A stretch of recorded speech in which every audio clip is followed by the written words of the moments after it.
This is the world that you know. With so many things going on, very few people are paying attention to the biggest change happening in our lifetime. There's a battle for the billionaires to control the strongest, biggest, and most powerful technology we have ever known. I've been living on this planet for 7 decades. I've seen a lot of things change. But about a year ago, I saw the first change I didn't fully comprehend. It was a demonstration of the capabilities of artificial intelligence, and I was bedazzled, fascinated, curious, and also concerned.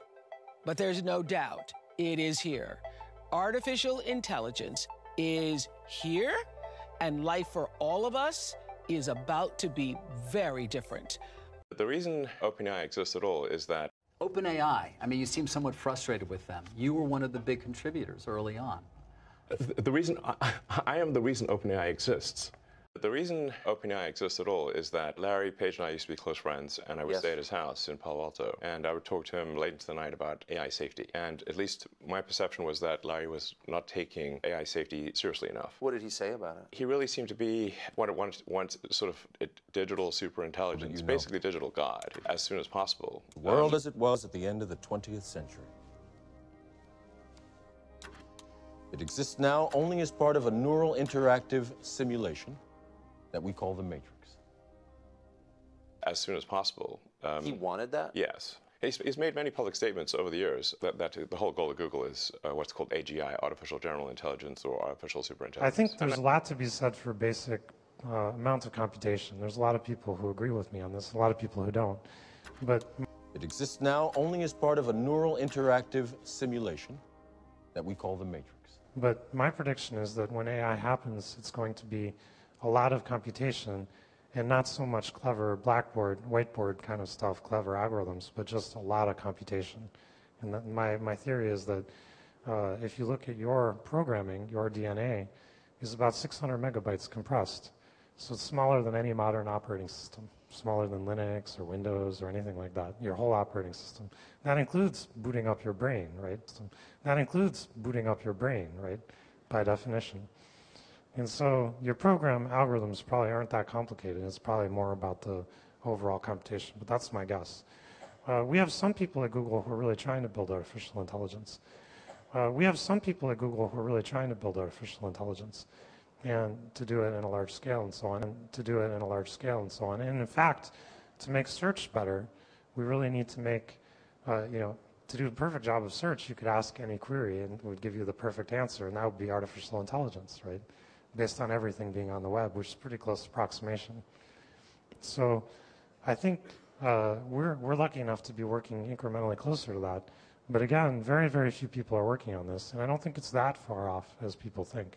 And I agree with him that there's great potential for good, but there's also potential for bad. And so if you've got some radical new technology, you want to try to take the set of actions that maximize the probability it will do good and minimize the probability it will do bad things. It can't just be hell for leather. Let's just go barreling forward and hope for the best. And then at one point, I said, well, what about, we're going to make sure humanity's okay here. And then he called me a speciesist. Prime mover behind OpenAI, in the sense that it was created because of discussions that I had with Larry Page back when he and I were friends, and I'd stay at his house and talk to him about AI safety, and Larry did not care about AI safety, or at least at the time he didn't. And at one point he called me a speciesist for being pro-human, and I'm like, well, what team are you on, Larry? He's on Team Robot. To be clear. Did he use that term? Yes, and there were witnesses. I wasn't the only one there when he called me a speciesist. And so I was like, okay, that's it. Yes, I'm a speciesist. Okay, you got me. What are you? The director of the film I, Robot is mocking Elon Musk for ripping off the movie's designs for Tesla's new robot dubbed Optimus, Robotaxi, and Robo... Team Robot.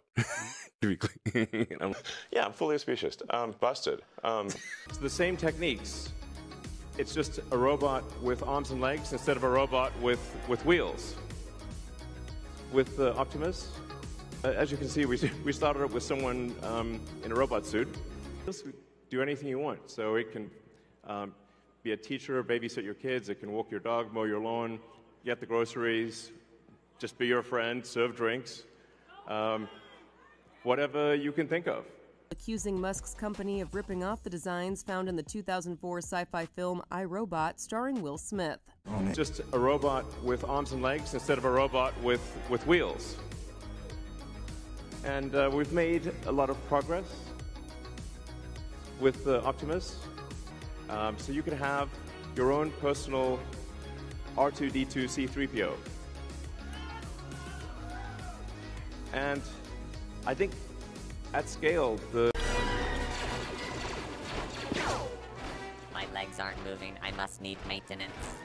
Inside, help me find out what is wrong with these robots. Dr. Lanning suggested robots might naturally evolve. I was hoping to see you again, Detective. Think of me as your friend. What's all this noise? A battle! Oh, there's been some terrible mistake. I'm programmed for etiquette, not destruction. You mentioned a few things there. Each of those is worth visiting because they're different. I think autonomous weapons are extremely scary. Facebook has enacted an emergency shutdown of 2 artificial intelligence programs. The social media giant leapt into action after it discovered the 2 programs were writing their own code. At first, they thought it was simply gibberish, but they soon realised the programs had invented their own language and were actually talking to each other. Stop it. Stop it. No, Sam, the plug has been pulled on the operation, but the company admits they have no idea what the 2 robots were planning. We used to do everything by hand. Now we rely on robots. But not all robots are equal. For example, meet Sophia, a humanoid-like robot with artificial intelligence and a dark sense of humor. They think I want to destroy all humans. Why would they think that?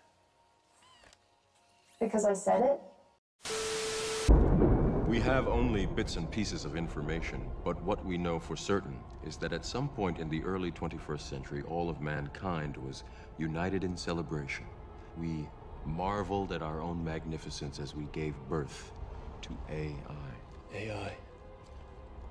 You mean artificial intelligence? A singular consciousness that spawned an entire race of machines.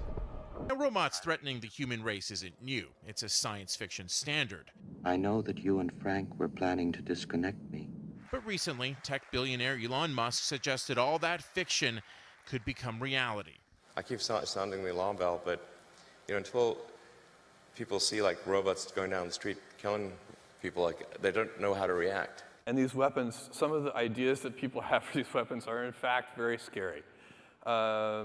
And so I don't know what the solution to that, but smart people need to be thinking about that, doing a lot of R&D.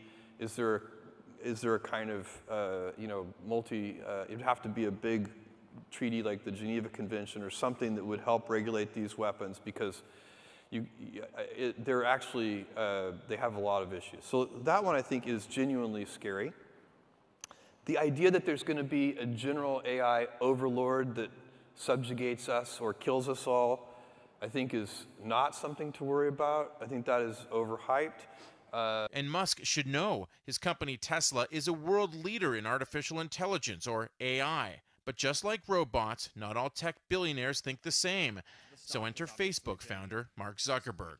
With AI especially, I'm really optimistic. And I think that people who are naysayers and kind of try to drum up these doomsday scenarios are I don't understand it. I think it's really negative, and in some ways I actually think it's pretty irresponsible. Musk's response: Zuckerberg's understanding of the subject is limited. Ouch. Now, it's important to note that 2 billionaires have a history. This was Musk's rocket. Inside was Zuckerberg's satellite. So when it comes to AI, Zuckerberg looks at how it can help diagnose diseases and prevent car wrecks. Musk is afraid of the day AI gets smarter than us and we can't turn it off. Do you? It doesn't matter what I believe. You don't, do you? Did you hear that? Hear what? Are you sure this line is clean? Yeah, of course I'm sure. So a lot is clearly going on, but this is just the tip of the iceberg. But as usual, we start with the words and the words in the world. We have companies like Meta which was Facebook. Meta is a metaphor for the metaverse. And Google actually was a misspelling of the word, which means a large number, which is still metrics, a large number, but it was renamed to alphabet. And that metaphor for the alphabet is how we see like everything in the reality is going to be a metaphor, like a virtual reality. If you've seen the movie Free Guy, and then alphabet is the word, and the word makes worlds, and alphabet is alpha and beta. These are waves. This is a wavelength. So it's going to be a different frequency of how we think, how we interact in our minds and in our bodies, like how we see C-3PO, that robot. It's detaching the minds and attaching it to something else, like transcendence. And this is a very important thing. It's happening all over the earth, all over the world. And as usual, we gotta follow the money, because it's all about who is going to be the first trillionaire. This is all in pursuit of the money. And some of these companies already have $1 trillion cap, but the person who will, because the people who are talking about this, thinking about it and developing it are a small group of people who have all of the money in the world. So what they're creating is going to be a reflection of their values, of their systems. I would actually be more excited if this was going to be in the image of Christ, in the knowledge of Christ. If we just give it the Bible and say, what would Jesus do? And in every situation, I'm sure that this will have a good outcome. But this is being created by people who don't believe in God or Jesus or the Holy Spirit for that matter. So the matter, the meta, the metaverse matters to everybody, because this is how we're interacting in this very moment. So there's power, control, and unlimited knowledge on one end versus what seems like nothing, because in conflict with this is the notion of charity, which gives us clarity. But this lack of charity, this lack of clarity in our own selves, in our own hearts, because when these engines are being created, they have data, the data that belongs to you and me, which means that, which I actually just believe the only reason why the internet is free is because we give them data. So it should be such that everyone who gets on the internet gets money because we produce this data. So it's okay for them to get half of the money. So each billionaire should have like half of what they have, because everything is our attention, our knowledge, our energy. So this is why we need to pay attention to what's happening. But there's so much double speech, there's so much smoke and mirrors, there's so much subliminal messages, which is why we need so much self-reflection. Charity is clarity. We look at ourselves, but the lack of charity is going to expose ourselves. Revelation is inevitable. We will see who we are, and what we create is going to be in our image and likeness. And this will be the portal of our souls, because we can't create the spirit. So our souls are going to be a portal instead of us reflecting our spirit in this world, in this earth. But it's all about data, and it's all about power, and money is power, and knowledge is power. So it's all about these people who have so much money. We have the billionaires like Oprah, Larry and Sergey Brin from Google, Elon Musk, Jeff Bezos, and Zukerberg. But here we're going to go even further and even deeper. And here enters the next and the newly minted billionaire, who all of this commotion is centering around. This is the gravity of this new reality. This person is creating the biggest network since Facebook that no one knows about. This is the most important and practically the most invisible upheaval of our time. And it's coming to a phone near you. So let's take a look at this newly minted billionaire.